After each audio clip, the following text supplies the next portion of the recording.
Tonight, I have a special guest joining me all the way from Beijing, China, to discuss the challenges of trade between the U.S. and her home country. She's the host of a primetime English-language television program overseen by the CCP, the Chinese Communist Party. And though she and I may not agree on everything, I believe this is actually a really unique opportunity, an opportunity to hear a very different view. Now, as these trade negotiations stall out, it's helpful to know how the Chinese Communist Party is thinking about trade and about the United States. Now, in the interest of transparency, I should explain that I don't speak for anyone but myself as the host of a Fox Business show. My guest, however, is part of the CCP, and that's fine. As I said, I welcome different perspectives on this show. With all that in mind, I'm very pleased tonight to welcome Ms. Lu Xin, host of the primetime opinion program, The Point with Lu Xin, to Trish Regan Primetime tonight. Now, just quickly to the viewers, please bear with us as we have a significant time delay in our satellites between Beijing and the U.S. And because of that, we're going to do our very best not to speak over each other. But Xin, welcome. It's good to have you here. Thank you, Trish. Thank you, Trish, for having me. It's a great opportunity for me, unprecedented. I never dreamed that I would have this kind of opportunity to speak to you and to speak to many audiences in ordinary households in the United States. Yeah, it is indeed you said a couple of things unprecedented. which Hang on, I need to correct. I need to correct I'm because I'm going to jump in. I guess our satellites are getting kind of weird. But tell me, forgive me. You are not what? Yeah. Trish, I have to get it straight. I am not a member of the Communist Party of China. This is on the record. So please don't assume that I'm a member, and I don't speak for the Communist Party of China. And I'm here for today. I'm only speaking for myself as Lu Xin, a journalist working for CGTN. So if anybody wants to quote me or anything, please put my name there at least. Okay, appreciate it. What's your current assessment of where the trade talks actually are right now? Do you believe, give me your current assessment of where we are on these trade talks. Do you believe a deal is possible?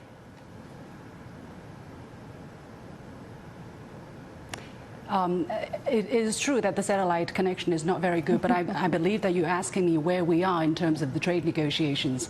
I don't know. I don't have any insider information. What I knew was the talks were not very successful last time they were going on in the United States, and now I think both sides are considering what to go next. But I think China has made the Chinese government has made its position very clear that unless the United States treat the Chinese government, treat the Chinese negotiating team with respect and show the willingness to talk without using outside pressure, there is high possibility that there could be a productive trade deal. Otherwise, I think we might be facing a prolonged period of problems for both sides. And I would stress that trade wars are never good.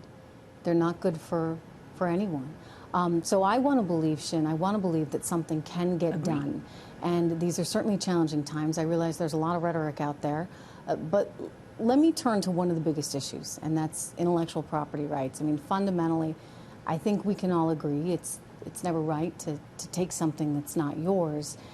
And yet, in going through so many of these cases at the Independent World Trade Organization, the WTO, that China's a member of, as well as the DOJ and FBI cases, you can actually see some of them on the screen right now.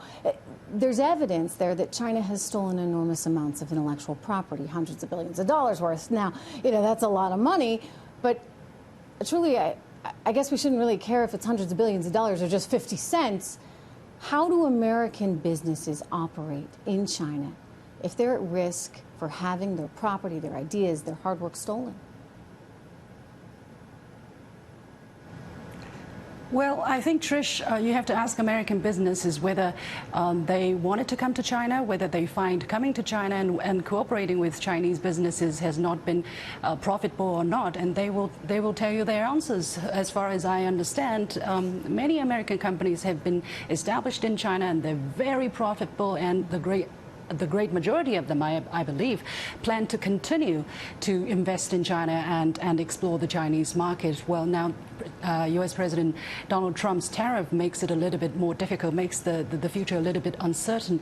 I do not deny that there are IP infringement, there are copyright issues, or there are piracy, or even theft of commercial secrets. I think that is something that has to be dealt with, and I think the Chinese government and the Chinese people, and me as an individual, I think there's a consensus, because without the protection of IP right, nobody, no country, no individual can be stronger, can develop itself. So I think that is a very clear consensus among the Chinese society. And of course, there are cases where individuals, where companies go and steal, and I think that's a common practice probably in every part of the world. And there are companies in the United States who sue each other all the time over infringement on IP rights. And you can't say, simply because these cases are happening, that America is stealing, or China is stealing, or the Chinese people are stealing.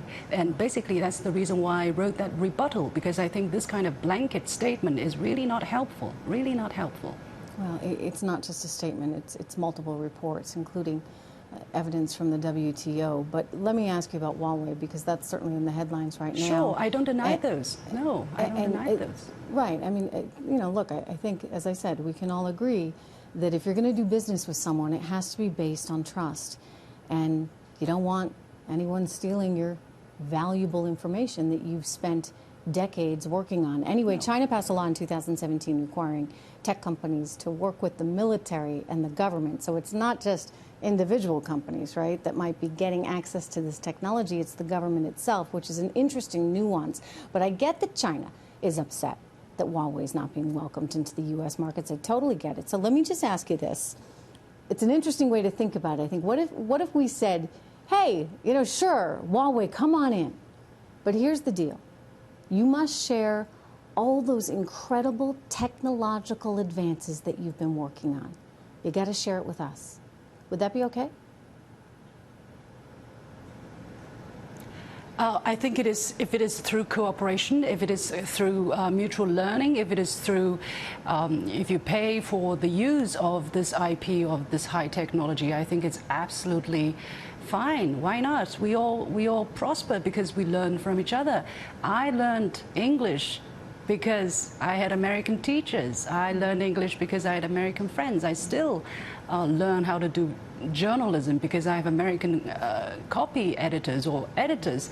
So I think that's fine so long as it is not illegal. I think everybody should do that, and that's how you get better, right? But you mentioned something pretty important, which is that you should pay for the acquisition of that. And, look, I think that the liberalized economic world in which we live has valued intellectual property, and it's governed by a set of laws. And so we all need to kind of play by the rules and play by those laws if we're going to have that kind of trust between each other. But I think you bring up some good points. Let me turn to China right now, which is now, wow, the second largest economy.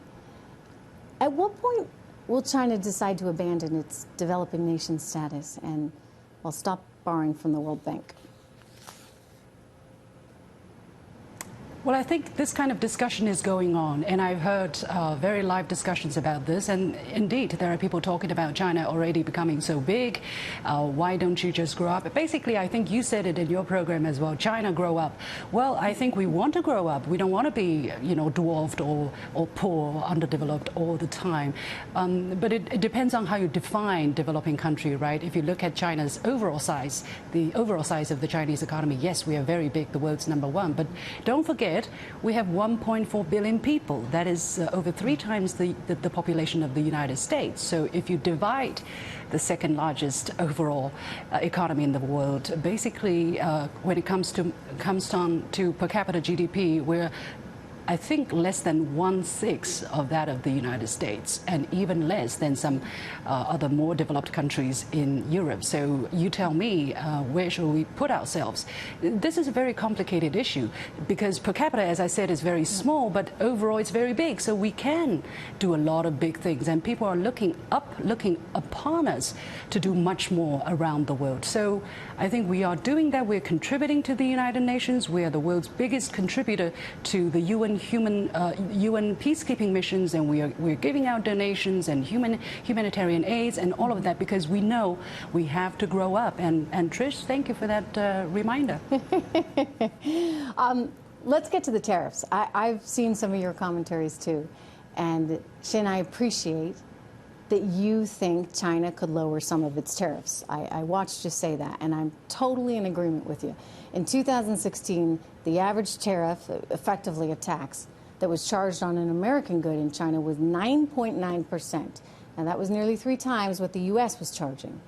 So what do you say about this? What do you think about saying, hey, you know, to heck with these tariffs. Let's get rid of them altogether. Would that work? I think that would be a wonderful idea. I mean, don't you think for American consumers, products from China would be even cheaper, and for consumers in China, products from America would be so much cheaper too. I think that would be a wonderful idea. I think we should work towards that. But you know, you talked about rule-based system, rule-based order. This is the thing. If you want to change the rules, it has to be done in mutual consensus. Basically, when you talk about tariffs, it is not just between China and the United States. I understand if you lower tariff just between China and the United States, the Europeans will come, the Japanese will come, the Venezuelans probably will come and say, hey, we want the same tariff. You can't discriminate, you know, between countries. So it is a very complicated settlement to reach, and I think the last deals, right? Agreement that China and the about trade, yes, I'm talking about tariffs. And I think the last time when the world agreed on the kind of tariff reduction China should commit to was exactly the result of multilateral and years of difficult negotiations. The United States saw in its interest and decided to what degree they can agree or to what degree they can lower their tariff. Nobody put a gun at their head. And China agreed to, although with some difficulties, to lower our tariff considerably.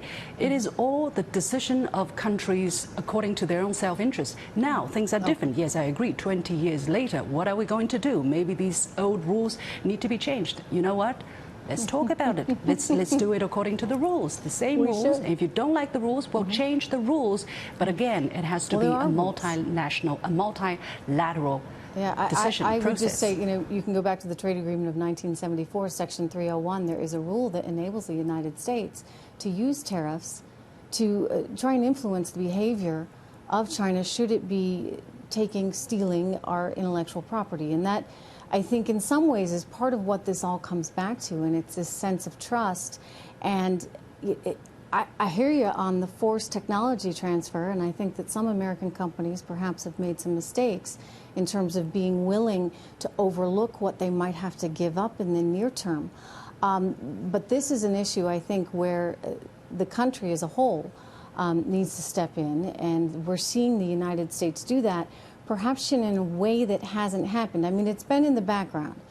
Don't get me wrong. I think previous administrations have identified the challenge, but have really been a little unwilling to take it on. So we're living in these very different times.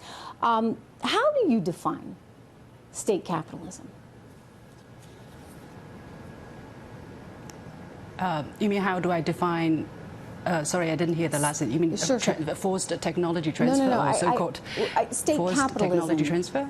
No. Well, I guess forced technology transfer may be part of that, but state capitalism. In other words, one of the things that I would technology transfer, and somehow you kind of skid it away. I'm playing you a compliment here. Hang on one second, Xin. I want to say that I think, you know, your system of economics is very interesting because, you know, you have a capitalist system, right? But it's state-run.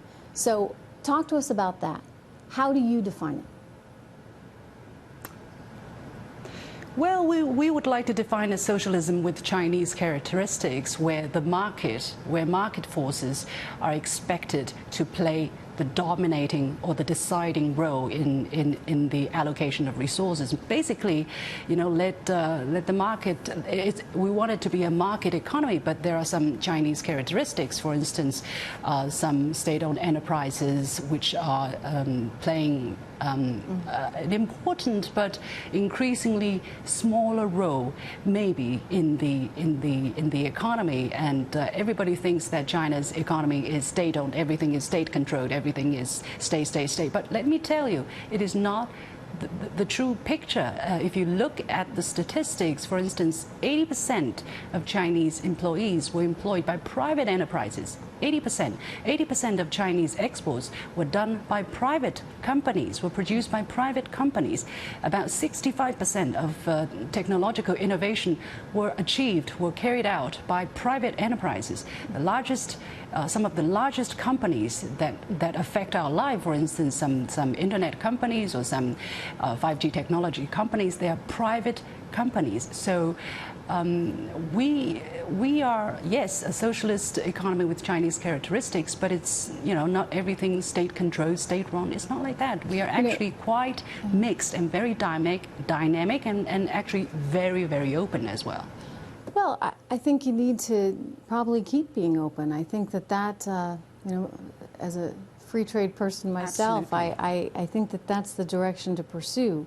And ultimately, that leads to greater economic prosperity for you and better economic prosperity for us. And so then you get a win-win. But absolutely. This was interesting. I appreciate you being here. Thank you. Thank you so much. If you want to have a discussion in the future, we can do that. If you want to come to China, I'd love it. You're welcome, and I'll take you around. Thank you, Trish, for the opportunity. Thank you so much. Okay, look, I would just say, as I told Shin, no one wants a trade war. But we have to think long and hard about the right next steps.